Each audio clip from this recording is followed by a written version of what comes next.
A common task for an Excel analyst is to apply a percentage increase or decrease to a given number. For instance, when applying a price increase to a product, you would typically raise the original price by a certain percent. As an example, we are going to apply a 10% price increase to product A. Price is in B5 and percent in C5.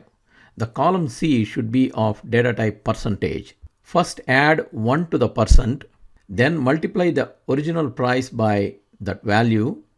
This will output the new price.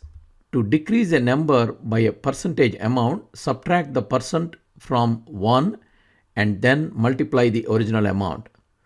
Price is in B8 and percent in C8.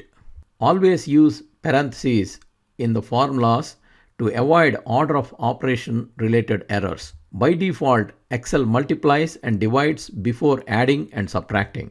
Wrapping the second part of the formula in parentheses ensures that Excel performs addition or subtraction first and then multiplies.